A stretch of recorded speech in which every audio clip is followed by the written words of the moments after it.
Good morning, Horizon. My name is Halle, if you don't know me. This morning I wanted to talk about John 4 through 26. It's where Jesus talks with the Samaritan woman at the well, and I think it has some really great words for us this morning. So read along with me in John 4. Now he had to go through Samaria, so he came to a town in Samaria called Sychar, near the plot of ground Jacob had given to his son Joseph. Jacob's well was there, and Jesus, tired as he was from the journey, sat down by the well. It was about noon. When a Samaritan woman came to draw water, Jesus said to her, "Will you give me a drink?" His disciples had gone into the town to buy food. The Samaritan woman said to him, "You are a Jew, and I am a Samaritan woman. How can you ask me for a drink?" For Jews do not associate with Samaritans. Jesus answered her, "If you knew the gift of God and who it is that asks you for a drink, you would have asked him, and he would have given you living water." "Sir," the woman said, "you have nothing to draw with, and the well is deep. Where can you get this living water? Are you greater than our father Jacob, who gave us the well and drank from it himself, as did also his sons and his livestock?" Jesus answered, "Everyone who drinks this water will be thirsty again, but whoever drinks the water I give them will never thirst. Indeed, the water I give them will become in them a spring of water welling up to eternal life." The woman said to him, "Sir, give me this water so that I won't get thirsty and have to keep coming here to draw water." He told her, "Go, call your husband and come back." "I have no husband," she replied. Jesus said to her, "You are right when you say you have no husband. The fact is, you have had 5 husbands, and the man you now have is not your husband. What you have just said is quite true." "Sir," the woman said, "I can see that you are a prophet. Our ancestors worshipped on this mountain, but you Jews claim that the place where we must worship is in Jerusalem." "Woman," Jesus replied, "believe me, a time is coming when you will worship the Father neither on this mountain nor in Jerusalem. You Samaritans worship what you do not know.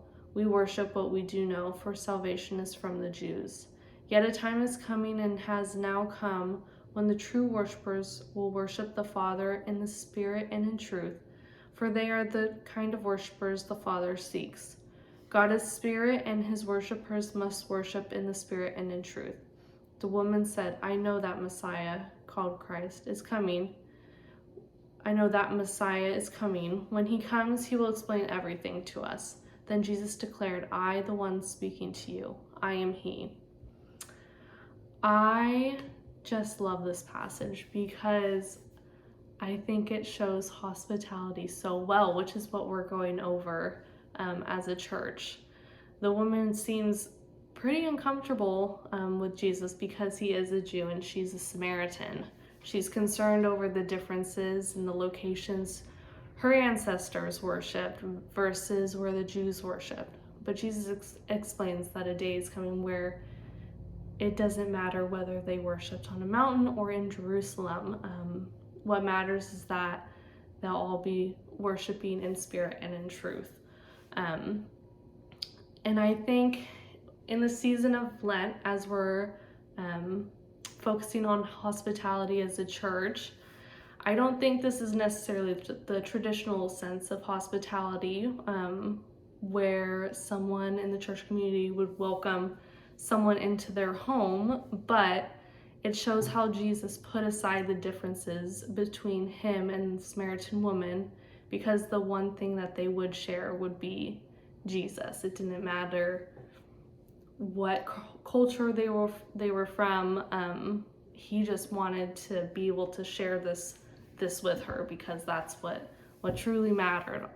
And I think this passage challenges us in this season to welcome those into our lives that we would not normally expect to welcome into our lives, whether there's someone from a different background, a different culture, maybe even a different belief. Jesus wants us to welcome them into our homes, into our lives, to share the one thing that really does matter, and that's Jesus. I hope this devotional was encouraging for you in this time of hospitality that we're working on as a church. And I hope you have a great rest of your day and a great rest of your Lent season.